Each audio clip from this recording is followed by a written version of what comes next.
नमस्कार, one page YouTube channel में आपका स्वागत है। आज सुनिए मुंशी प्रेमचंद की लिखी कहानी रसिक संपादक।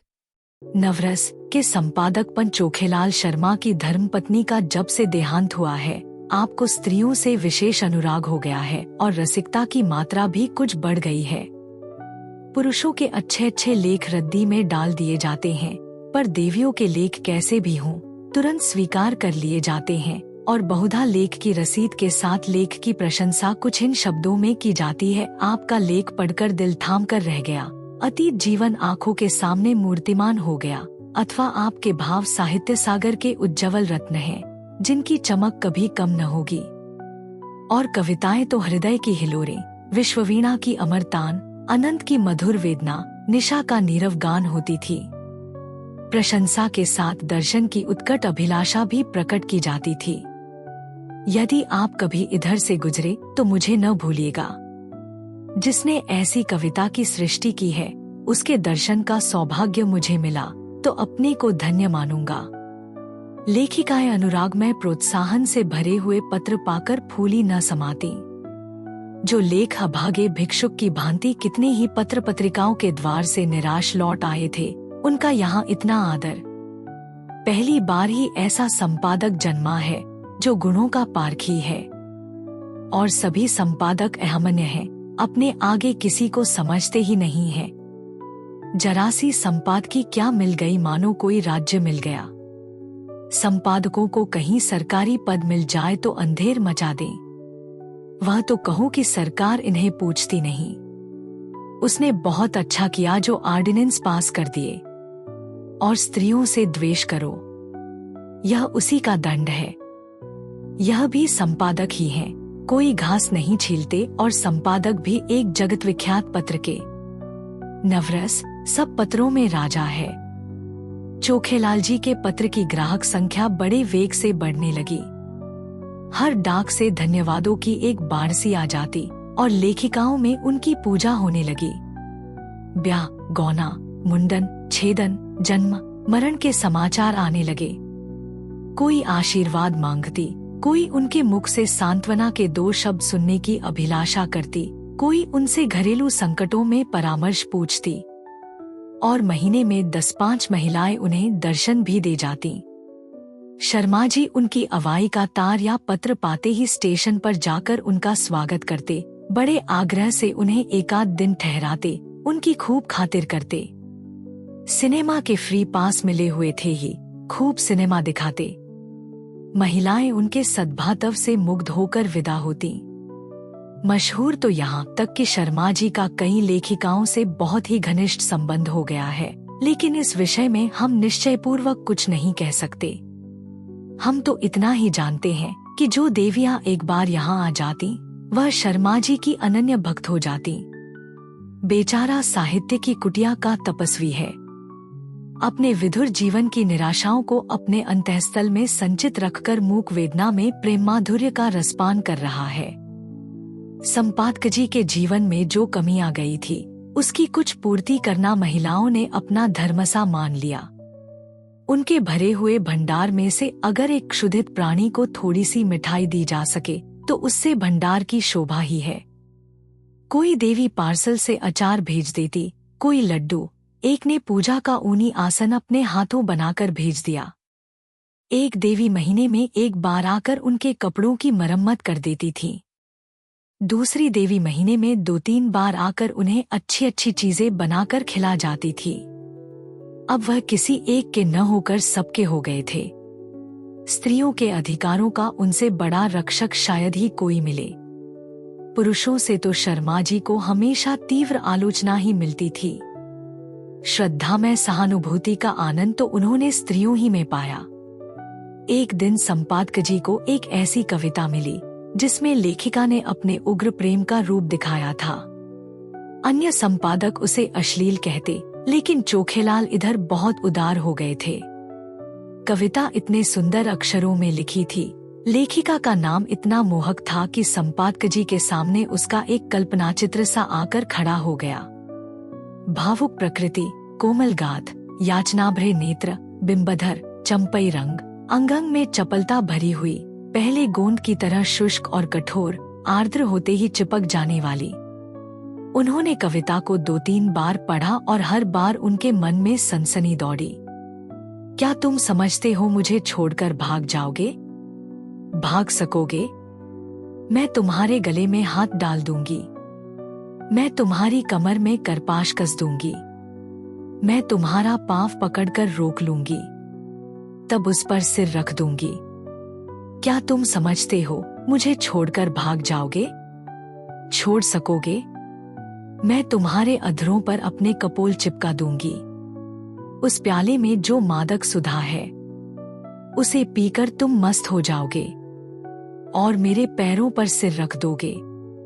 क्या तुम समझते हो मुझे छोड़कर भाग जाओगे? कामाक्षी। शर्मा जी को हर बार इस कविता में एक नया रस मिलता था। उन्होंने उसी क्षण कामाक्षी देवी के नाम यह पत्र लिखा। आपकी कविता पढ़कर मैं नहीं कह सकता मेरे चित्त की क्या दशा हुई। हृदय में एक ऐसी तृष्णा जाग उठी है जो मुझे भस्म किए डालती है। नहीं जानता इसे कैसे शांत करूं। बस यही आशा है कि इसको शीतल करने वाली सुधा भी वहीं मिलेगी जहां से यह तृष्णा मिली है। मन मतंग की भांति जंजीर तुड़ाकर भाग जाना चाहता है। जिस हृदय से यह भाव निकले हैं उसमें प्रेम का कितना अक्षय भंडार है। उस प्रेम का जो अपने को समर्पित कर देने में ही आनंद पाता है। मैं आपसे सत्य कहता हूँ, ऐसी कविता मैंने आज तक नहीं पढ़ी थी और इसने मेरे अंदर जो तूफान उठा दिया है वह मेरी विधुर शांति को छिन्न भिन्न किए डालता है। आपने एक गरीब की फूस की झोपड़ी में आग लगा दी है, लेकिन मन यह स्वीकार नहीं करता कि यह केवल विनोद क्रीड़ा है। इन शब्दों में मुझे एक ऐसा हृदय छिपा हुआ ज्ञात होता है जिसने प्रेम की वेदना सही है, जो लालसा की आग में तपा है। मैं इसे अपना परम सौभाग्य समझूंगा यदि आपके दर्शनों का सौभाग्य पा सका। यह कुटिया अनुराग की भेंट लिए आपका स्वागत करने को तड़प रही है। सप्रेम। तीसरे ही दिन उत्तर आ गया। कामाक्षी ने बड़े भावुकतापूर्ण शब्दों में कृतज्ञता प्रकट की थी और अपने आने की तिथि बताई थी। आज कामाक्षी का शुभागमन है। शर्मा जी ने प्रातः काल हजामत बनवाई, साबुन और बेसन से स्नान किया, महीन खद्दर की धोती, कोकटी का ढीला चुन्नटदार कुर्ता, मलाई के रंग की रेशमी चादर। इस ठाट से आकर कार्यालय में बैठे तो सारा दफ्तर गमक उठा। दफ्तर की भी खूब सफाई करा दी गई थी। बरामदे में गमले रखवा दिए गए थे। मेज पर गुलदस्ते सजा दिए गए थे। गाड़ी 9 बजे आती है, अभी 8:30 है, 9:30 बजे तक यहाँ आ जाएगी। इस परेशानी में कोई काम नहीं हो रहा है। बार बार घड़ी की ओर ताकते हैं, फिर आईने में अपनी सूरत देखकर कमरे में टहलने लगते हैं। मूंछों में 2-4 बाल पके हुए नजर आ रहे हैं। उन्हें उखाड़ फेंकने का इस समय कोई साधन नहीं है, कोई हरज नहीं। इससे रंग कुछ और ज्यादा जमेगा। प्रेम जब श्रद्धा के साथ आता है तब वह ऐसा मेहमान हो जाता है जो उपहार लेकर आता हो। युवकों का प्रेम खर्चीली वस्तु है, लेकिन महात्माओं या महात्मापन के समीप पहुँचे हुए लोगों को प्रेम उल्टे और कुचले आता है। युवक जो रंग बहुमूल्य उपहारों से जमाता है, यह महात्मा या अर्धमहात्मा लोग केवल आशीर्वाद से जमा लेते हैं। ठीक 9:30 बजे चपरासी ने आकर एक कार्ड दिया। लिखा था कामाक्षी। शर्मा जी ने उसे देवी जी को लाने की अनुमति देकर एक बार फिर आईने में अपनी सूरत देखी और एक मोटी सी पुस्तक पढ़ने लगे, मानो स्वाध्याय में तन्मय हो गए हैं। एक क्षण में देवी जी ने कमरे में कदम रखा। शर्मा जी को उनके आने की खबर न हुई।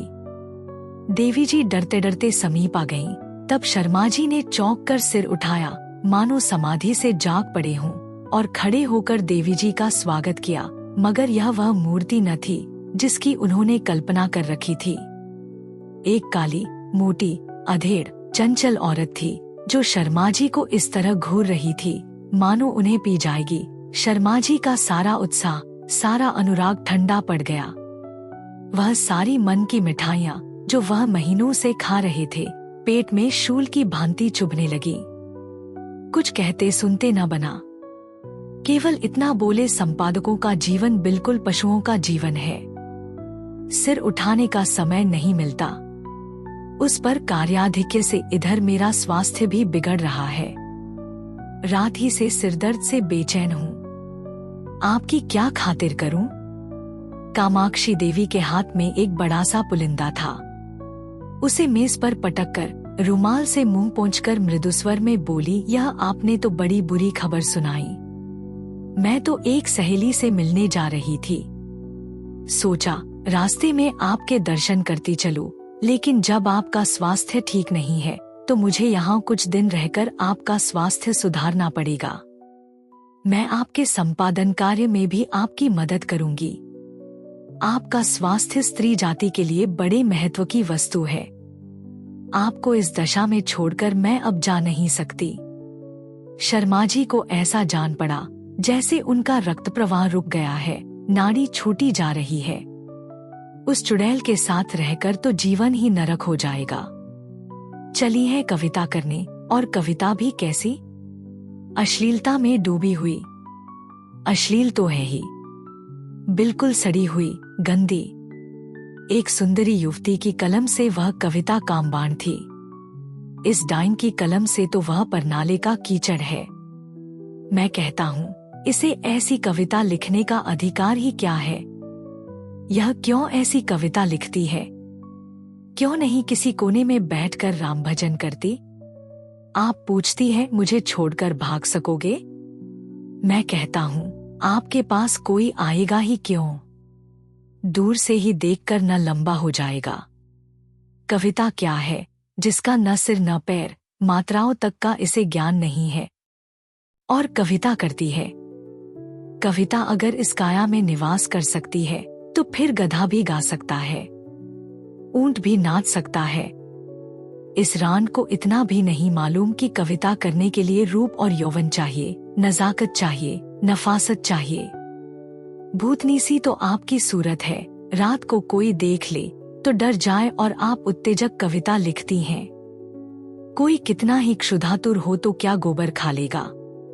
और चुड़ैल इतना बड़ा पोथा लेती आई है, इसमें भी वही परनाले का गंदा कीचड़ होगा। उस मोटी पुस्तक की ओर देखते हुए बोले, नहीं नहीं, मैं आपको कष्ट नहीं देना चाहता।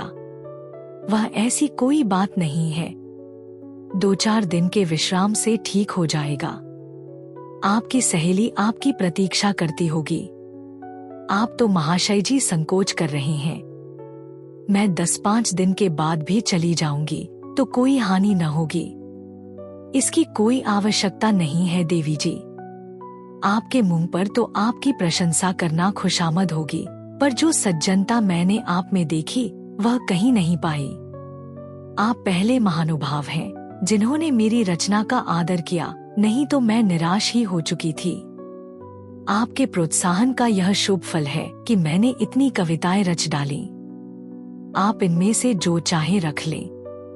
मैंने एक ड्रामा भी लिखना शुरू कर दिया है, उसे भी शीघ्र ही आपकी सेवा में भेजूंगी। कहिए तो 2-4 कविताएं सुनाऊं? ऐसा अवसर मुझे फिर कब मिलेगा? यह तो नहीं जानती कि कविताएं कैसी हैं, पर आप सुनकर प्रसन्न होंगे। बिल्कुल उसी रंग की हैं। उसने अनुमति की प्रतीक्षा न की, तुरंत पोथा खोलकर एक कविता सुनाने लगी। शर्मा जी को ऐसा मालूम होने लगा जैसे कोई भिगो भिगो कर जूते मार रहा है। कई बार उन्हें मतली आ गई, जैसे 1000 गधे कानों के पास खड़े अपना स्वर आलाप रहे हों। कामाक्षी के स्वर में कोयल का माधुर्य था, पर शर्मा जी को इस समय वह भी अप्रिय लग रहा था। सिर में सचमुच दर्द होने लगा। वह गधी टलेगी भी या यूं ही बैठी सिर खाती रहेगी? इसे मेरे चेहरे से भी मेरे मनोभावों का ज्ञान नहीं हो रहा है। उस पर आप कविता करने वाली हैं। इस मुंह से तो महादेवी या सुभद्रा कुमारी की कविताएं भी घृणा ही उत्पन्न करेंगी। आखिर न रहा गया। बोले, आपकी रचनाओं का क्या कहना, आप यह संग्रह यहीं छोड़ जाएं। मैं अवकाश में पढ़ूंगा। इस समय तो बहुत सा काम है। कामाक्षी ने दयार्द्र होकर कहा, आप इतना दुर्बल स्वास्थ्य होने पर भी इतने व्यस्त रहते हैं। मुझे आप पर दया आती है। आपकी कृपा है। आपको कल अवकाश रहेगा। जरा मैं अपना ड्रामा सुनाना चाहती थी। खेद है, कल मुझे जरा प्रयाग जाना है। तो मैं भी आपके साथ चलूं? गाड़ी में सुनाती चलूंगी। कुछ निश्चय नहीं किस गाड़ी से जाऊं। आप लौटेंगे कब तक, यह भी निश्चय नहीं। और टेलीफोन पर जाकर बोले, हल्लो नन 77। कामाक्षी ने आधा घंटे तक उनका इंतजार किया, मगर शर्मा जी एक सज्जन से ऐसी महत्व की बातें कर रहे थे जिसका अंत ही होने न पाता था। निराश होकर कामाक्षी देवी विदा हुई और शीघ्र ही फिर आने का वादा कर गईं। शर्मा जी ने आराम की सांस ली और उस पोथे को उठाकर रद्दी में डाल दिया और जले हुए दिल से, आप ही आप कहाँ, ईश्वर न करे कि फिर तुम्हारे दर्शन हों। कितनी बेशर्म है कुलटा कहीं की। आज इसने सारा मजाक किरकिरा कर दिया। फिर मैनेजर को बुलाकर कहा, कामाक्षी की कविता नहीं जाएगी। मैनेजर ने स्तंभित होकर कहा, फॉर्म तो मशीन पर है, कोई हरज नहीं, फॉर्म उतार लीजिए। बड़ी देर होगी, होने दीजिए, वह कविता नहीं जाएगी। अगर आपको यह कहानी पसंद आई तो सब्सक्राइब करें और बेल आइकन दबाएं। अपने सुझाव कमेंट बॉक्स में बताएं। अगली कहानी तक शब्दों की दुनिया में डूबे रहे। धन्यवाद।